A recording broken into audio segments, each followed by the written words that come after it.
അങ്ങനെ കൃഷ്ണൻ കൺമണിക്കും ഇനി സന്തോഷത്തിന്റെ ദിവസങ്ങളാണ്, മാനസിക്ക് കരയാനുള്ള ദിവസങ്ങളാണ്. ഇന്നത്തെ എപ്പിസോഡിൽ അതിനെ കാണിക്കുന്നത് സാഗർ അലിഗയിലെ സ്റ്റാഫുകളോട് നന്ദി പറഞ്ഞ് അവിടുന്ന് യാത്ര പറഞ്ഞ് ഇറങ്ങുകയാണ്. എന്നാൽ ഈ കാഴ്ച കണ്ട് ഇങ്ങനെ സന്തോഷിച്ച് നിൽക്കുകയാണ് മാനസിയും ജയമോഹനും. അങ്ങനെ അലിക സ്വന്തമാക്കിയിരിക്കുകയാണ്. കൊരങ്ങന്റെ കയ്യിൽ പൂമാല കിട്ടിയ ഒരു അവസ്ഥയിലാണ്. തുറന്ന് സാഗർ നേരെ പോകുന്നത് ദേവ്ജിയുടെ വീട്ടിലേക്കാണ്. അവിടെ കൺമണിയും കൃഷും എല്ലാം ഉണ്ട്. തുറന്ന് കൺമണിയും കൃഷും സാഗറിനെ ആശ്വസിപ്പിക്കുകയാണ്. എന്നാൽ ഈ സമയത്ത് കൃഷു പിന്നെ നല്ല ഗൗരവത്തിൽ പിന്നെ സാഗറിനോട് അലിഗയുടെ കാര്യത്തിൽ അച്ഛന്റെ തീരുമാനം നടപ്പാക്കി കഴിഞ്ഞു. ഇനി ഇവിടെ നിന്ന് അങ്ങോട്ട് അച്ഛൻ്റെ മകന്റെ തീരുമാനമാണ് നടക്കാൻ പോകുന്നത്. ഞാൻ ഒന്നിനെയും വെറുതെ വിടാൻ പോകുന്നില്ല. എനിക്കൊക്കത്തിനോട് പകരം വീട്ടണം, കണക്ക് ചോദിക്കണം, അലിക തിരിച്ചു പിടിക്കണം എന്ന് പറയുകയാണ്. അത് ഭീഷണിപ്പെടുത്തിക്കൊണ്ടല്ല, ഞാൻ അധ്വാനിച്ച് എൻ്റെ അലിക ഞാൻ തിരിച്ചു പിടിക്കുമെന്ന് പറയുകയാണ്. എന്നാൽ അത് കേട്ട് സാഗറിന് സന്തോഷമാവുകയാണ്. എന്നാൽ ഈ സമയത്ത് കൺമണി പിന്നെ കൃഷ്ണനോട് സാർ അത് അത്ര എളുപ്പമല്ല എന്ന് പറയുകയാണ്. എന്നാൽ അത് കേട്ട് സാഗർ പിന്നെ കൃഷിയോട് കൺമണി പറഞ്ഞതാണ് ശരി, അത് അത്ര എളുപ്പമല്ല കൃഷി എന്നൊക്കെ പറഞ്ഞ് കൃഷിനെ ആശ്വസിപ്പിക്കുകയാണ്. എന്നാൽ അത് കേട്ട് കൃഷും വിട്ടുകൊടുക്കുന്നില്ല. ഇല്ല അച്ഛാ, ഞാൻ എന്തായാലും അലിക തിരിച്ചു പിടിച്ചിരിക്കും എന്ന് പറയുകയാണ്. ആ അലിക തിരിച്ചു പിടിച്ച് അച്ഛനെ ഞാൻ ആ കസേരയിൽ കൊണ്ടുപോയി ഇരുത്തിയിരിക്കും. ഇത് ഞാൻ എൻ്റെ അച്ഛന് തരുന്ന വാക്കാണ്. ഞാൻ കഷ്ടപ്പെട്ട് അധ്വാനിച്ച് എൻ്റെ അലിക ഞാൻ തിരിച്ചു പിടിച്ചിരിക്കും. ഇതിനു വേണ്ടി എന്ത് റിസ്ക് ഏറ്റെടുക്കാനും ഞാൻ തയ്യാറാണ് എന്ന് പറയുകയാണ്. കാരണം എന്നെ നോക്കി ചിരിക്കുന്നത് എൻ്റെ ദൈവമാണ്. അച്ഛൻ്റെ കണ്ണൊന്നും നിറഞ്ഞിട്ടുണ്ടെങ്കിൽ, അച്ഛൻ്റെ മനസ്സൊന്ന് കലങ്ങിയിട്ടുണ്ടെങ്കിൽ എനിക്കത് പോർക്കാൻ സാധിക്കില്ല. എൻ്റെ അച്ഛൻ എന്നെ വിശ്വാസമുണ്ടോ എന്ന് ചോദിക്കുകയാണ് കൃഷ് സാഗറിനോട്. തുറന്ന സാഗർ, എൻ്റെ വിശ്വാസത്തിൻ്റെ പേരാണ് ഞാൻ നിനക്കിട്ടിരിക്കുന്നത്. ഞാൻ ഇപ്പോഴും ജീവിച്ചിരിക്കുന്നതിൻ്റെ ഒറ്റ കാരണം നീയാണ്. നീ എന്ന വിശ്വാസം കൊണ്ടാണ് ഞാൻ ഇപ്പോൾ ജീവിച്ചിരിക്കുന്നത്. എന്നാൽ അത് കേട്ട് കൃഷ് സാഗറിനെ പുറകിൽ നിന്ന് വന്ന് കെട്ടിപ്പിടിക്കുകയാണ്. എന്നാൽ ഈ മനോഹര കാഴ്ച കണ്ട് കൺമണിക്ക് സന്തോഷമാവുകയാണ്. തുറന്ന കൺമണി പിന്നെ സാഗറിനോട് സാഗർ സാർ ധൈര്യമായിരിക്കുക, ക്രിഡ് സാഗർ സാറിന്റെ റൂട്ട് കറക്റ്റായിട്ട് മനസ്സിലാക്കിയിട്ടുണ്ടെന്ന് പറയുകയാണ്. തുടർന്ന് കൃഷി വീണ്ടും സാഗറിനോട് അച്ഛൻ എൻ്റെ കൂടെ നിന്നാൽ മാത്രം മതി, വേറൊന്നും അച്ഛൻ അന്വേഷിക്കേണ്ട, ബാക്കിയെല്ലാം ഞാൻ ഒറ്റയ്ക്ക് നടത്തിക്കോളാം എന്ന് പറയുകയാണ്. അലിക നമ്മൾ തിരിച്ചു പിടിച്ചിരിക്കും, അച്ഛൻ അത് മനസ്സിൽ കുറിച്ചിട്ടോളൂ. അങ്ങനെ മൂന്ന് പേര് ഇങ്ങനെ സന്തോഷിങ്ങനെ നിൽക്കുകയാണ് ഒരു ആശ്വാസത്തോടുകൂടി. തുറന്ന് കാണിക്കുന്നത് സാഗറിന്റെ വീടാണ്. സുജാതിയും ആന്റിയമ്മയും ഇങ്ങനെ വിഷമിച്ച് നിൽക്കുകയാണ്. അലിഗിൽ സാഗർ മാനസിക്കും ജയമോനും അലിക കൊടുത്തതെല്ലാം അറിഞ്ഞിങ്ങനെ സങ്കടപ്പെട്ട് നിൽക്കുകയാണ്. തുറന്ന് അതിനെക്കുറിച്ച് തന്നെയാണ് അവർ രണ്ടുപേരും സംസാരിക്കുന്നത്. തുറന്ന് ആന്റിയമ്മ സാഗർ കൃഷ്ണന്റെ കൂടെ പോയിട്ടുണ്ടെന്നാണ് ഞാൻ അറിഞ്ഞതെന്നാൽ അത് കേട്ട് സുജാത അതെന്തായാലും നന്നായി. ഇപ്പോൾ സാഗറിനെ ആശ്വസിപ്പിക്കാൻ ഈ ഭൂമിയിൽ ഒരാൾക്ക് മാത്രമേ സാധിക്കൂ, കൃഷ്ണന് മാത്രമേ സാധിക്കൂ എന്ന് പറയുകയാണ്. എന്നാൽ ഈ സമയത്ത് അങ്ങോട്ടേക്ക് കൃപ വരികയാണ്. തുറന്ന് കൃപ പിന്നെ ആന്റിയമ്മയോടും സുജാതിയോടും ദേഷ്യപ്പെടുകയാണ്. എല്ലാത്തിനും കാരണം നിങ്ങളാണെന്ന് പറഞ്ഞ് ഇവർ കുറ്റപ്പെടുത്തുകയാണ്. കുറച്ച് കഴിഞ്ഞാൽ അച്ഛൻ ഇങ്ങോട്ട് വരും. അച്ഛൻ ഇങ്ങോട്ട് വന്നു കഴിഞ്ഞാൽ അച്ഛനെ വെറുതെ ഓരോന്ന് പറഞ്ഞ് ദേഷ്യം പിടിപ്പിക്കരുത്. അച്ഛനാകെ തകർന്ന മനസ്സോടുകൂടിയാണ് വരുന്നത്.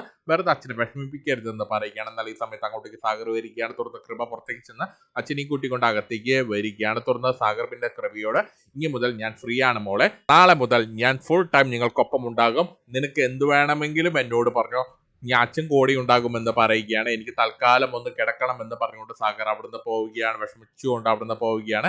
എന്നാൽ സാഗർ ഈ പറഞ്ഞെല്ലാം കേട്ട് കൃപയ്ക്കും ആന്റിയമ്മയ്ക്കും സുജാതിക്കൊക്കെ വിഷമമാവുകയാണ്. തുടർന്ന് സാഗർ അവിടുന്ന് പോയ ശേഷം വീണ്ടും കൃപ സുജാതിയും ആന്റിയമ്മയും കുറ്റപ്പെടുത്തുകയാണ്. എന്നാൽ അത് കേട്ട് സുജാതി ആന്റിയമ്മയും നിന്ന് കരയുകയാണ്. നമുക്ക് ഈ സത്യം ആരോടെങ്കിലും പറയാൻ സാധിക്കുമോ? നമ്മൾ ശരിക്കും ട്രാപ്പായി പോയില്ലേ ആന്റിയമ്മേ?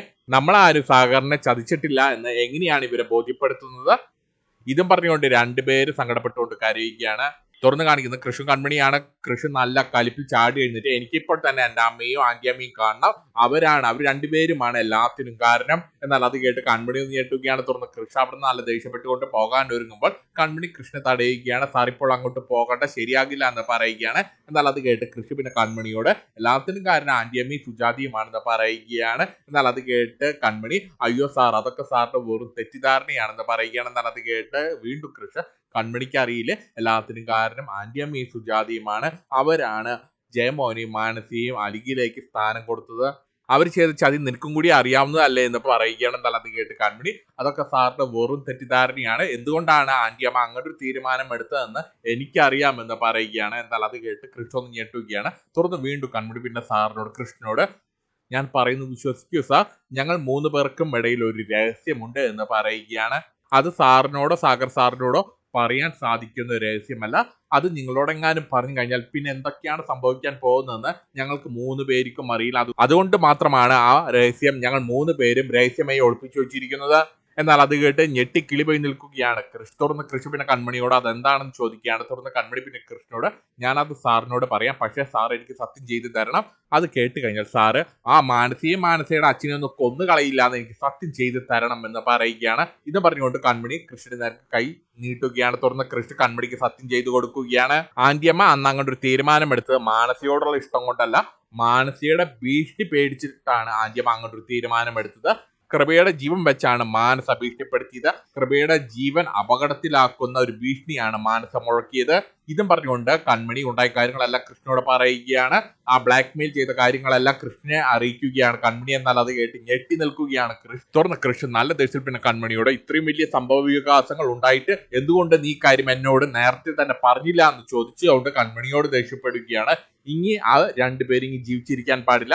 മാനസിയുടെ ആ വൃത്തികെട്ട അച്ഛൻ ജയമോനും ഇനി ഭൂമുഖത്ത് ജീവിച്ചിരിക്കാൻ പാടില്ല എന്ന് പറയുകയാണ്. എന്റെ കൃപയുടെ വീഡിയോ ഷൂട്ട് ചെയ്ത ഒരുത്തനും ഇനി ഭൂമിയിൽ വേണ്ട. എന്നാൽ അത് കേട്ട് കൺമണി ഒന്ന് പേടിക്കുകയാണ്. തുറന്ന് കൺമണി പിന്നെ കൃഷ്ണനോട് ഇതുകൊണ്ടൊക്കെ തന്നെയാണ് സാർ ഞങ്ങൾ ഈ രഹസ്യം മനസ്സിൽ സൂക്ഷിച്ചത്, നിങ്ങളോട് ആരോടും പറയാത്തതിന്റെ കാരണം ഇത് തന്നെയാണ്. സാർ ഇപ്പോൾ അങ്ങോട്ട് പോയിട്ട് അവിടെ എന്തെങ്കിലും ചെയ്താൽ, അവരെ എന്തെങ്കിലും തരത്തിൽ ഭീഷണിപ്പെടുത്തിയാൽ അതിന്റെ പ്രത്യാഘാതം എന്തായിരിക്കുമെന്ന് തിരിച്ചു ചോദിക്കുകയാണ്. ഒരു പക്ഷേ മാനസയുടെ കയ്യിലുള്ള വീഡിയോ പുറത്തുവിടും. അങ്ങനെ സംഭവിച്ചാൽ എന്തായിരിക്കും സംഭവിക്കുക? കൃപ പിന്നെ ഈ ഭൂമിയിൽ ജീവിച്ചിരിക്കുമോ എന്ന് ചോദിക്കുകയാണ്. എന്നാൽ അത് കേട്ട് കൃഷ്ണ ഏതാണ്ട് കാര്യങ്ങളൊക്കെ മനസ്സിലാവുകയാണ്. തുറന്ന് കൃഷി ഒന്ന് തണുക്കുകയാണ്. തുറന്ന് കൃഷ്ണനോട് പിന്നെ കൺമണി നമുക്ക് അലിക തിരിച്ചു പിടിച്ചാൽ മാത്രം പോരാ, കൃപയോട് ഇങ്ങനെ ചെയ്തവരോടും കൂടി പ്രതികാരം ചെയ്യണം, പക്ഷെ അതിന് സാർ കാത്തിരിക്കണം എന്ന് പറയുകയാണ്. എന്നാൽ അത് കേട്ട് കൃഷ്ണ കാര്യം മനസ്സിലാവുകയാണ്. തുറന്ന് കൃഷി പിന്നെ കൺമണിയോട് എനിക്ക് നീ പറയുന്നതിന്റെ അർത്ഥം മനസ്സിലായി കൺമണി, എന്നാലും കൃപയോട് ഇങ്ങനെ ചെയ്തവരെ ഞാൻ വെറുതെ വിടില്ല എന്ന് പറയുകയാണ്. എത്ര അതിവിദഗ്ധമായിട്ടാണ് മാനസിയുടെ അച്ഛനും നമ്മുടെ എല്ലാം തകർത്ത് തരിപ്പണമാക്കിയത്, നമ്മുടെ സ്വത്ത് കരസ്ഥമാക്കിയത്, കുടുംബം തകർത്തത്. അതുപോലെ നല്ലൊരു അവസരത്തിന് വേണ്ടി ഞാനും കാത്തിരിക്കും. അവരോട് ഞാൻ ഇഞ്ചിഞ്ചായി പ്രതികാരം ചെയ്തിരിക്കും. അവര് രണ്ടുപേരെ ഞാൻ തീർത്തിരിക്കും കൺമണി.